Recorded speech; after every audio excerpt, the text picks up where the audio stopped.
First of all, I'd like to say I'm not representing the FBI. Anything I say is not supported by the FBI or the opinions of the FBI. These are my own personal opinions. What I am about to read to you, I had submitted for a pre-publication review, and it was approved, and this was back in February. Since August of 1999, I've been working to legally expose the very real and foreseeable Middle Eastern terrorist threats to American citizens at home and abroad. From 1993 to 1999, I was assigned to the Chicago Division's Counterterrorism Task Force.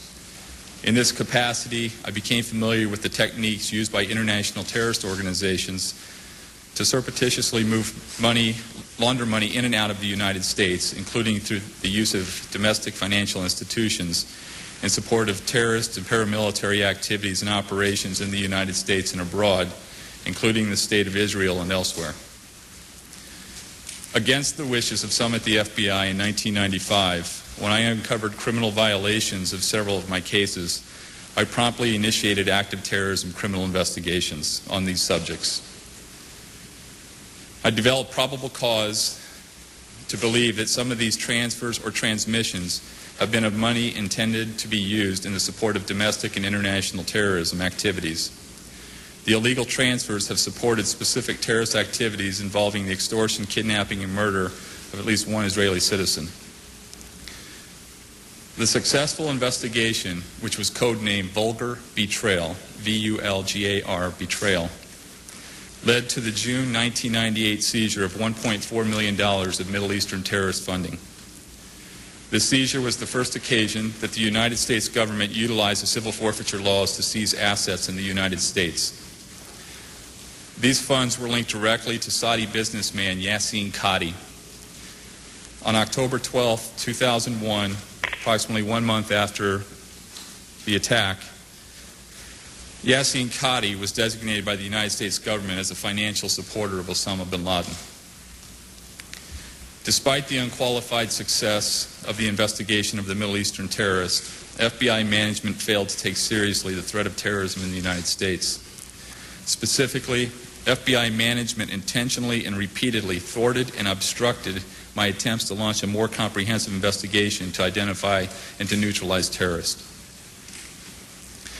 The FBI's lack of support for the VulgarBetrayal investigation was obvious to my new supervisor in 1998, who after only 4 months of being on the squad wrote, quote, "Agent Wright has spearheaded this effort despite an embarrassing lack of investigative resources available to the case, such as computers, financial leak analysis software, and a team of financial analysts.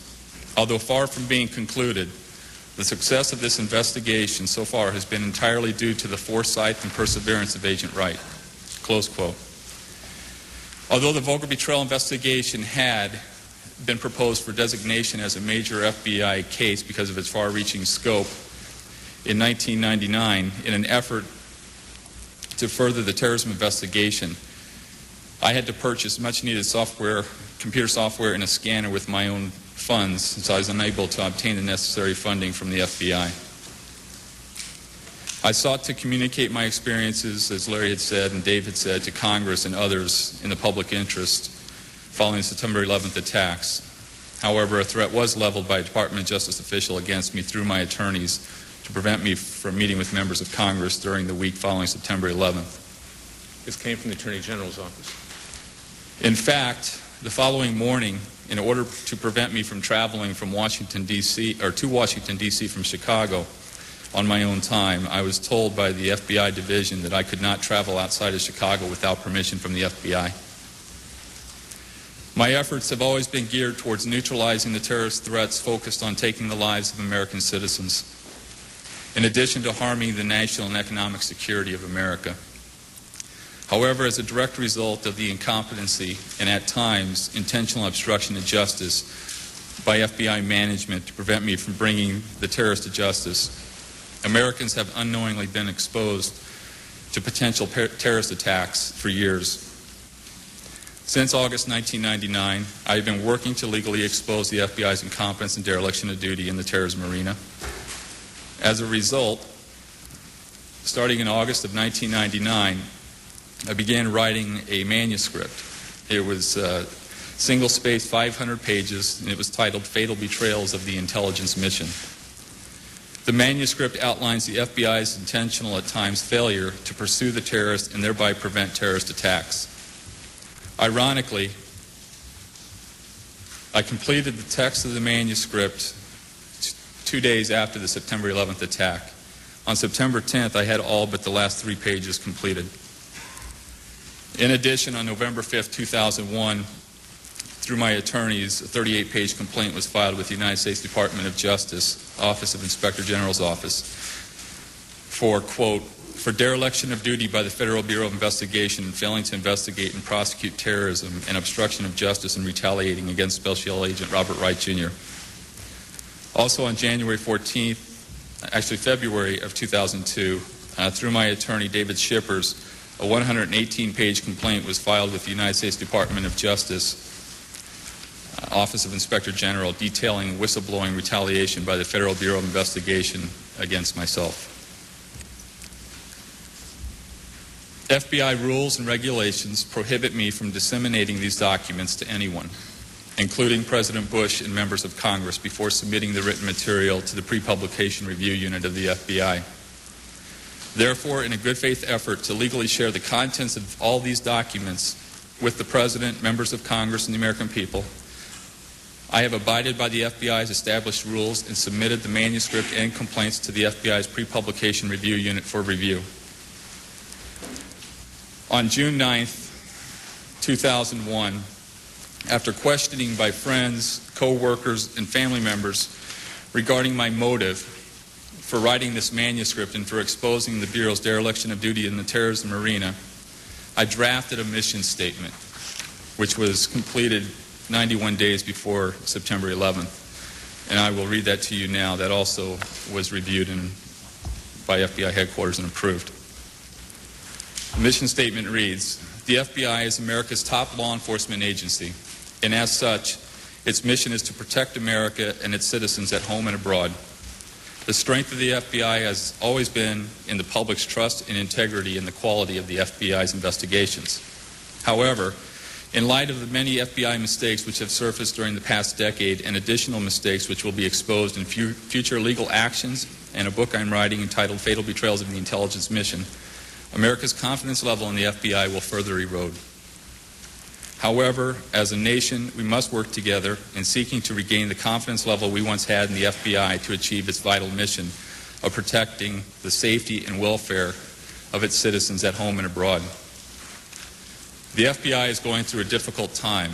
However, I'm confident the FBI and the American people can overcome these difficulties. Together, we can and must resolve the difficult issues surrounding the problems within the FBI. America cannot afford to have its top law enforcement agency continue to be lax in areas fundamental to the national security of this country. I love America and I love the FBI, particularly its purpose and its mission. However, the mission has been seriously jeopardized, in my opinion, to the point that American lives have been needlessly lost.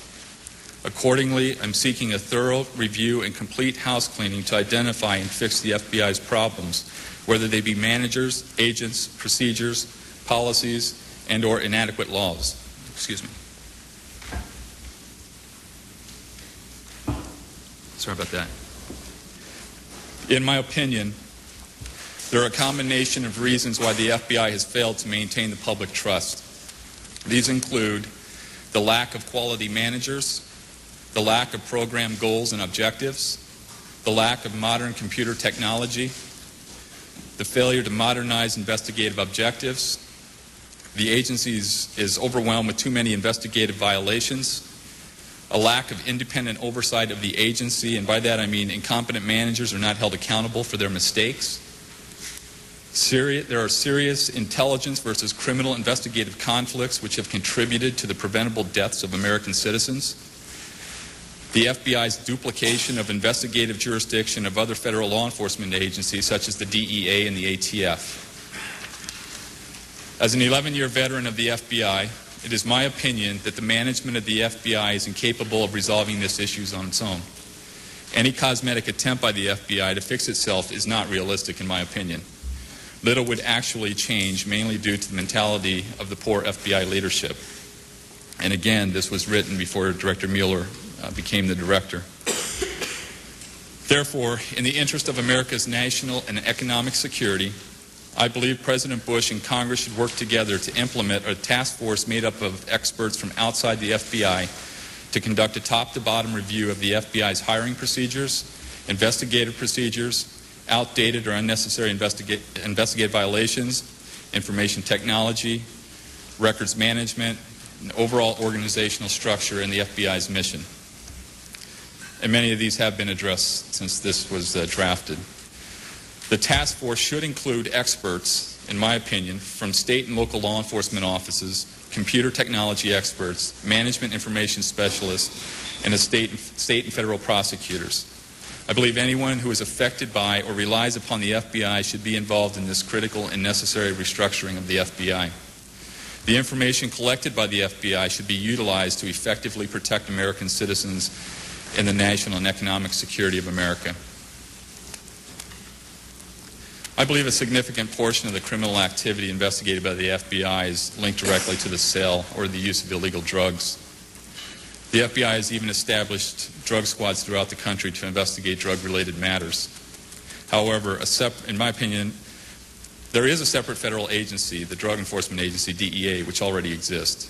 Therefore, I believe such a task force investigating the FBI for restructuring should seriously consider consolidating the DEA into the FBI. More importantly, the task force must seriously consider removing the terrorism investigative matters from the hands of the FBI. For reasons of consistency, reliability, and national security, these responsibilities should be assigned to a new federal anti-terrorism agency. Simply switch the terrorism responsibilities of the FBI with the drug enforcement responsibilities. Knowing what I know, and again, this was written 91 days before the attack, knowing what I know, I can confidently say that until the investigative responsibilities for terrorism are removed from the FBI, I will not feel safe. The FBI has proven for the past decade it cannot identify and prevent acts of terrorism against the United States and its citizens at home and abroad. Even worse, there is virtually no effort on the part of the FBI's International Terrorism Unit to neutralize known and suspected terrorists residing within the United States. Unfortunately, more terrorist attacks against American interests coupled with the loss of American lives will have to occur before those in power give this matter the urgent attention it deserves. Realizing more American lives are going to be needlessly lost, no one should expect me to consciously sit idly by and pretend to forget the things I know. By sharing what I know, the terrorism problems plaguing America may be corrected. Knowing what I know, I truly believe I would be derelict in my duty as an American if I did not do my best to bring the FBI's dereliction of duty to the attention of others.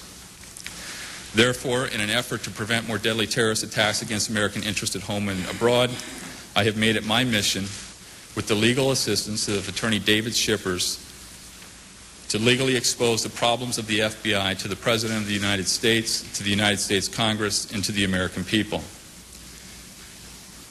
The main objective of the manuscript, there's going to be people who are going to say that this is for profit, and that's just not the case.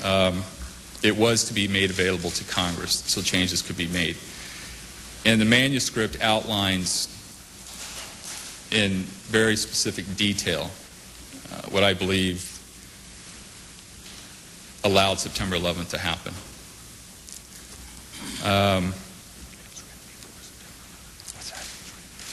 Yes, and it was written before September 11th, except for the last 3 pages. So, and I don't know if Congress is aware of it, if the Bureau has made Congress aware of it or not. That's part of the purpose of today's press conference, so that they are well aware of it.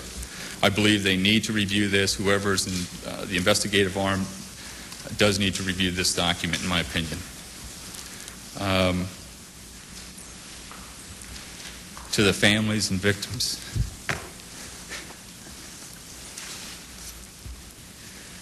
of September 11th, on behalf of John Vincent, Barry Carmody, and myself, we're Sorry. The reference to John Vincent and Barry Carmody are references to other FBI agents who want to come forward to tell the truth. I'm going to introduce you in a few minutes to Tom Fitton, formerly our president, who's going to read a sworn affidavit by Barry Carmody dealing with one aspect of this whole sordid affair and how the FBI failed to do its job.